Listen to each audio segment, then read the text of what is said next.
Welcome to my show. In the show, it's my opinion. It's my opinionல இன்னைக்கு நம்ம பார்க்க போற படம் God Bless You என்று அழைக்கப்படும் GBU படத்தை பற்றி தான் பார்க்க போறோம். GBU mame God bless you.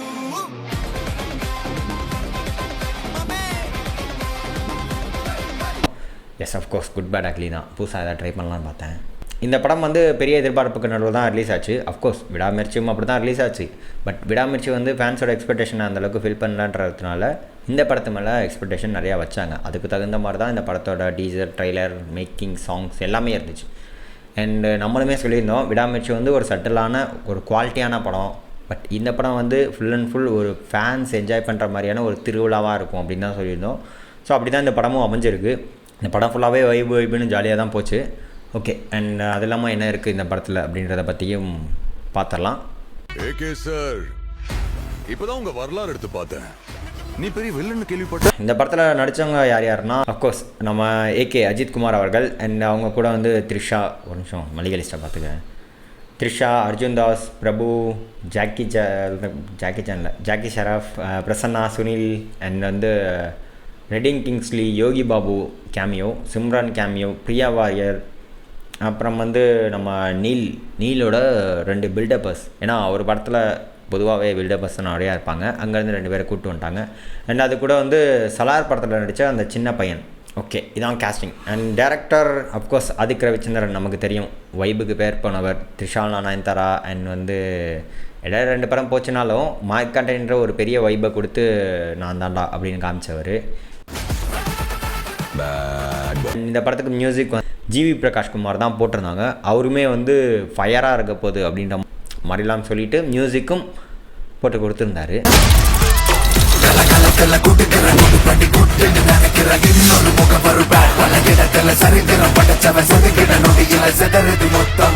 இந்த படத்தோட ஃபர்ஸ்ட் ஹாஃப் பொறுத்தவரை நம்ம ஹீரோ வந்து ஒரு கேங்ஸ்டர்னால் சாதாரண கேங்ஸ்டரில் ஒரு பெரிய இன்டர்நேஷ்னல் லெவலில் க்ரைம் பண்ணுற ஒரு கேங்ஸ்டர். அவர் வந்து அவர் தப்பை திருத்திக்கணும், தண்டனை அனுபவிக்கணுன்றதுனால வந்து ஜெயிலில் தண்டனை அனுபவிச்சுட்ருக்காரு. எதனால் இவர் இவ்வளோ பெரிய கேங்ஸ்டர் ஆனார் அப்படின்ற ஒரு க்யூரியாசிட்டியும் கிளப்பி விட்டுறாங்க. இவர் இவ்வளோ பெரிய கேங்ஸ்டர்னு தெரியாமல் இவரோட பையனையும் வந்து ஒரு ட்ரக் கேஸில் ஃபேம் பண்ணி விட்டுறாங்க. இதுதான் இந்த படத்தோட ஃபர்ஸ்ட் ஹாஃப். செகண்ட் ஹாஃப் பொறுத்தவரை எதுக்காண்டி இவ்வளோ பெரிய கேங்ஸ்டர் ஆனார்ன்ற ஒரு ஸ்டோரியும் சொல்லிடுறாங்க. அண்ட் அது கூடவே அவர் பையனை இந்த மாதிரி ஒரு விஷயத்தில் ஃபேம் பண்ணி மாட்டி விட்டது, அண்ட் அது இவர் எங்கே வச்ச மிச்சம் அப்படின்ற விஷயத்தெல்லாம் கண்டுபிடிச்சி அவர் பையனை காப்பாற்றினாரா இல்லையான்றதான் இந்த படத்தோட கதை. ஃபர்ஸ்ட் ஹாஃப், செகண்ட் ஹாஃப் அதான், கதையும் அதான். ஆனா என் கேம்ல நான் தாண்டா உனக்கு வில்லை. இப்போ இந்த படத்தோட ப்ரோஸ் அண்ட் கான்ஸை பற்றி பார்த்துலாம். இந்த படத்தோட ப்ரோஸ் பொறுத்தவரை வந்து ஆக்டிங். ஏகே வந்து வின்டேஜ் ஏகேவை பார்த்த மாதிரி எனக்கு ஒரு பர்சனல் ஃபீல். அவரோட ஃபேஷியல் ரியாக்ஷன்ஸ் வந்து நிறைய பார்க்க முடியுது. அண்ட் மங்காத்தாவில் வர மாதிரியான எக்ஸ்ப்ரெஷன்ஸ், இந்த மாதிரி எக்ஸ்ப்ரெஷன்ஸ்லாம் நான் மறுபடியும் பார்த்தது வந்து எனக்கு ரொம்பவே ஹாப்பியாக இருந்துச்சு. இதெல்லாம் விடாமுயற்சியில் நான் ரொம்ப மிஸ் பண்ணேன். அவர் அந்த ஒரு மாதிரி சேடாக இருக்க, ஒரு மாதிரி மென்டலி டிஸ்டர்ப்டாக இருக்கார் அப்படின்ற மாதிரியான ஒரு ரியாக்ஷன்லாம் விடாமுயற்சியில் கொடுக்க வேண்டிய சுச்சுவேஷன் இருந்தது. ஆனால் அது அங்கே எனக்கு பத்தலை. இங்கே வந்து அது சூப்பராக கொடுத்துருந்தாரு. ஸோ அந்த வகையில் ஏகே வந்து ஒரு விண்டேஜ் ஏகாவை பார்க்கும்போது எனக்கு ரொம்பவே சந்தோஷமாக இருந்துச்சு. So sweet. தம் எனக்காக விட்டு, வயலன்ஸ் என் பையனுக்காக விட்டு. அண்டு கூடவே சொல்லணும்னா அர்ஜுன் தாஸ், அஜித் குமார் இல்லாமல் நான் ஒரு கேரக்டரை நல்லா என்ஜாய் பண்ணேன் அப்படின்னா வந்து அது அர்ஜுன் தாஸோட கேரக்டர் தான்.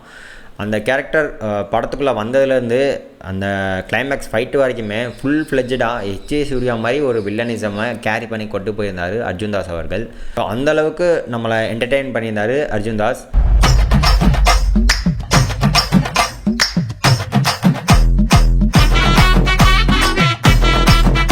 நம்ம த்ரிஷாவாக இருக்கட்டும், பிரசன்னா, ஜாக்கி ஷெராஃப், யோகி பாபு, பிரபு, சுனில், ரெடிங் கிங்ஸ்லி, இவங்க எல்லாமே அவங்களுக்கு கொடுத்த அந்த சின்ன சின்ன கேமியோவை சூப்பராக பண்ணிட்டாங்க. மியூசிக் பொறுத்தவரை வந்து ஜிவி பிரகாஷ் அவர்கள் நல்லாவே கரெக்டாக பண்ணி கொடுத்துருக்காருன்னு தான் சொல்லுவேன். பல பேர் சொன்னாங்க மியூசிக் வந்து அந்தளவுக்கு இல்லை, பத்தலை அப்படின்ற மாதிரி சொன்னாங்க. இந்த படத்துக்கு இது போதும்னு எனக்கு தோணுது. ஏன்னா வந்து இதை விட குவாலிட்டியாக மியூசிக் போட அவருக்கு தெரியும். சுரரை போட்டு பார்த்துருக்கோம், தெரி பார்த்துருக்கோம், அமரனில் கூட வந்து நல்ல குவாலிட்டியாக மியூசிக் போட்டிருந்தார். லக்கி பாஸ்கர்லேயும் சரி, நல்ல பிஜிஎம் போடக்கூடிய, நல்ல மியூசிக் போடக்கூடிய ஒருத்தர் தான் நம்ம ஜிவி பிரகாஷ் அவர்கள். பட் இந்த படத்துக்கு இந்த மாதிரியான அக்காமக எனக்குறத்தி இருந்தாலே அந்த பாட்டு, ஒத்த ரூபாயின் தாரன் பாட்டு, அப்புறம் வாலிபத்தின் வல்லவன் கமல் சாங்கு, டிங்டாங் கோயில் மணி, அப்புறம் வந்து தொட்டு தொட்டு பேசும் சுல்தானா, எல்லா சாங்கையும் வந்து அவர் ரீமேக்ஸ் பண்ணி கொடுத்த விதம் வந்து நல்லா இருக்குது. ஏன்னா தனியாக ஒரு குவாலிட்டியாக ஒரு மியூசிக் போட்டிருந்தாருன்னா அவரோட மியூசிக் ஸ்டாண்டர்ட் வந்து தனியாக இருக்கும். இந்த ஒரு மீட்டரில் மிட்டான மீட்டரில் அவர் மியூசிக் போட்டு கொடுத்தா தான் நல்லதுன்னு எனக்கு படுது. டேரக்டர் நம்ம ஆதிக் ரவிச்சந்திரன் பொறுத்தவரை ஏகேவோட அந்த ஆக்டிங்கை வந்து நான் ரொம்பவே மிஸ் பண்ணேன். ஸோ அதை திரும்ப எடுத்துகிட்டு வந்து கொடுத்தது வந்து எனக்கு ரொம்ப சந்தோஷம். இன்ட்ரோவும் சரி, சுனில், யோகி பாபு, ரெடிங் கிங்ஸ்லிக்கு கொடுத்த ஒரு சில சீன்ஸஸ் இது எல்லாமே சூப்பராக இருந்துச்சு, நல்லா இருந்தது. அண்ட் விண்டேஜ் சாங் அங்கங்கே பொறுத்தின விதமும் சரி, அது எல்லாமே கொஞ்சம் நல்லா இருந்துச்சு.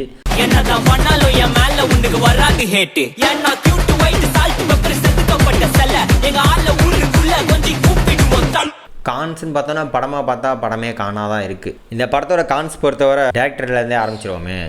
ஸ்டோரி வந்து ஓகே, ஒரு கேங்ஸ்டர் அவங்க ஃபேமிலிக்காக எல்லாத்தையும் விட்டுட்டு திரும்பி வாழணும்னு நினைக்கிறாரு. அப்படி இருக்கும்போது ஏதோ ஒரு விதத்தில் அவங்களோட ஃபேமிலியை வந்து அட்டாக் பண்ணுறாங்க.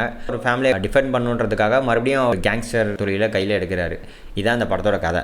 ஏகே மாதிரியான ஒரு பெரிய ஆக்டரை வச்சுட்டு எப்படி வேணால் எடுத்துருக்கலாம், ஆனால் நான் இப்படி தான் எடுப்பேன் சொன்ன சொல் தவற மாட்டான் இந்த கோட்டை சாமி, தலைகீழாத்தான் குதிக்க போகிறேன். அந்த மேக்கிங்லையும் பாருங்களேன், அந்த ஃப்ரேம் வைக்கிறதெல்லாம் ஏதோ ரீல்ஸ் வைக்கிற ஃப்ரேம் மாதிரி இருக்குது. அர்ஜுன் தாஸோட மேனலிசம் அந்த போட்டில் இருப்பார்ல, ஸோ அங்கே அவரெல்லாம் காட்டும்போது கச்சா முச்சான்னு கிராஸாக வச்சுருக்காங்க. எனக்கு சுத்தமாக புரியலை.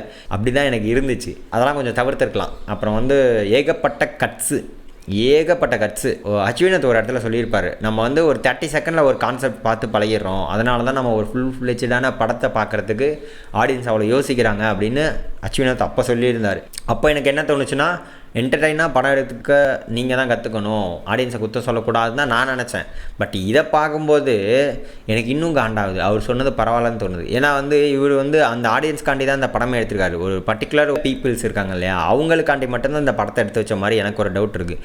ட்ரெண்டிங் சாங்ஸு, அப்புறம் கட்ஸு, முக்கியமாக இந்த ஃபைட் சீக்வன்சஸ்லாம் பார்த்திங்கன்னா விண்டேஜ் சாங் எப்போனா நிறைய படங்களில் இருந்திருக்கு. பட் கைதிக்கு அப்புறம் கொஞ்சம் ஃபேமஸ் ஆச்சு. அதில் என்ன வரும்னா, பழைய பாட்டு ராவாக ஓடும், அது கூடயே வந்து ஃபைட்டு நடக்கும். அந்த ஃபைட்டுக்கான சவுண்ட் எஃபெக்ட்ஸ் யூஸ் பண்ணியிருப்பாங்க. அது ரெண்டும் மேர்ஜ் ஆகிற மாதிரி கோரியோகிராஃபியை பண்ணியிருப்பாங்க. டோட்டல் ஃபைட் சீக்வன்ஸுமே அப்படி தான் கோரியோகிராஃபி பண்ணியிருப்பாங்க. ஆனால் இங்கே என்ன பண்ணி வச்சுருக்காங்கன்னா, ஒரு ஃபைட் சீக்வன்சஸ் நடக்குது, பாட்டும் பேக்ரவுண்டில் ரீமிக்ஸ் பண்ணி வேறு போடுறாங்க. அப்படி போட்டால் வச்சும் பரவாயில்லையா, அந்த ஃபைட்டு வர பஞ்சுக்கு வர சவுண்ட் எஃபெக்ட்ஸ் இல்லாமல் வாண்டடாகவே அங்கே அந்த மிக்சிங்காகவே சேர்க்குறாங்க. எக்ஸ்ட்ரா சவுண்ட் எஃபெக்ட்ஸ்லாம் நிறையா வச்சுருக்குறாங்க. எதுக்கு அதை பண்ணாங்கன்னா எனக்கும் தெரியலை. ஏதோ ஒரு சவுண்ட் எஃபெக்ட்ஸ் வீடியோவில் ஒரு 30 செகண்ட்ஸ் 40 செகண்ட்ஸ் 45 செகண்ட்ஸ் வீடியோவில் பார்க்குறோம், அது ஒன்றும் தெரிஞ்சுக்காது. இவ்வளோ பெரிய படத்தில் ஒரு ஃபைட் சீன் இப்படி தான் நீங்கள் எடுப்பீங்களா? அப்படி தான் எனக்கு ஒரு ஃபீல் இருக்குது.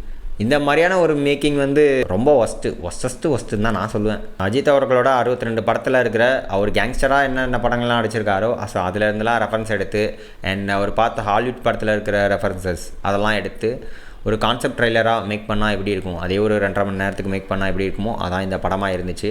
இவர் ஒரு கேங்ஸ்டர் தான் எடுக்கணும், இவ்வளோ பெரிய கேங்ஸ்டராக இருக்கார் அப்படின்ற ஒரு பேக் ஸ்டோரி சொல்லணுன்னா ஒரு பில்லா கதையை எடுத்து கூட கொண்டு போயிருக்கலாம். 2007 ரிலீஸ் ஆன பில்லா இருக்கு இல்லையா, ஸோ அதை வந்து இவர் இன்டர்நேஷ்னலாக இவ்வளோ சம்பவம் பண்ணியிருக்காரு அப்படின்ற அந்த ஒரு கேரக்டரை வச்சுமே பண்ணியிருக்கலாம். அதை விட்டுட்டு தீனா, பில்லா, இன்னும் எத்தனை பேர் வச்சுருக்கீங்க உங்களுக்கு, இதெல்லாம் வந்து என்ன சொல்கிறேன்னு தெரில. எனக்கு வருத்தம்ப்பா, எனக்கு ரொம்ப வருத்தம். நம்ம தமிழ் சினிமா வந்து வேறு லெவலுக்கு க்ரோப் ஆகி போயிட்டுருக்கு. தனுஷ் அவர்கள் கூட வந்து அவெஞ்சர்ஸ் டேரக்டர் அவங்களோட படத்தில் நடிக்கிற அளவுக்கு வளர்ந்துட்டார். சன் பிக்சர்ஸ் ப்ரொடக்ஷன் பண்ணுற அல்லு அர்ஜுன் அட்லி ப்ராஜெக்ட் வந்து லோலா விஎஃப்எக்ஸ் கம்பெனிக்கு கொண்டு போய் கொடுக்குற அளவுக்கு வளர்ந்துருக்காங்க. இப்படி இருக்கும்போது கார்ப்பரேட் கம்பெனியை ப்ரொடக்ஷன் ஹவுஸாக வச்சுட்டு ஒரு பெரிய நேமுள்ள ஒரு ஆக்டரையும் கையில் வச்சுட்டு எதுக்கு இந்த மாதிரி ஒரு கான்செப்ட், அவர் கேங்ஸ்டராக இப்படி தான் இருந்தாருன்ற மாதிரியான இப்படி ஒரு ஃப்ளாஷ்பேக் எதுக்கு கொடுத்தாருன்னு தான் எனக்கு சுத்தமாக புரியலை. இந்த அளவுக்கு நம்ம தமிழ் சினிமா க்ரோப் ஆகிட்டு இருக்கும்போது இந்த படத்தில் வர இவங்க கொடுத்த அந்த சில்லி ரீசனை பார்க்கும்போது எனக்கு காமெடியாக தான் இருந்தது. ஓகே, நம்ம சின்ன வயசில் சுட்டி டிவி பார்த்துருப்போம், இல்லை ஜாக்கி சானில் வர பல எபிசோட்ஸ். ஒரு நாய் மந்திரக்கலை நம்ம எடுக்க போகும்போது ஜாக்கி சானுக்கு நம்ம ஹெல்ப் பண்ணால் எப்படி இருக்கும், அந்த மாதிரியான ஒரு இமேஜினேஷன்லாம் பண்ணியிருப்போம் இல்லையா ஸ்கூல் போகிற டைமில். ஸோ அந்த மாதிரியான ஒரு விஷயத்தை தான் இங்கே அவர் பண்ணியிருக்காரு. அந்த கொரியன் ஆக்டர், கொரியன் படத்தில் வர டான், அப்புறம் வந்து நம்ம ஜான்விக்லாம் இவர் தான் ஹெல்ப் பண்ணார் அப்படின்ற மாதிரியான ஒரு ஸ்க்ரீன் பிளே எழுதுறது, இதெல்லாம் எந்த விதத்தில் இவர் அக்செப்ட் பண்ணி எழுதியிருக்காருன்னு எனக்கு சுத்தமாக புரியலை. ஓகே, இவங்களுக்கு இது போதும், இவ்வளோ தான், இவங்க ஜஸ்ட்டு வைபை வச்சு ஓடிட்டோன்னா இவங்க இதெல்லாம் கண்டுக்க மாட்டாங்க அப்படின்னு நினச்சிட்டாரு போல். ஏன்னா இவ்வளோ பெரிய ஆக்டிங் கெப்பாசிட்டி இருக்க ஒருத்தர் வந்து இவ்வளோ வேஸ்ட் பண்ணது வந்து எனக்கு வருத்தம்ப்பா, எனக்கு ரொம்ப வருத்தம்.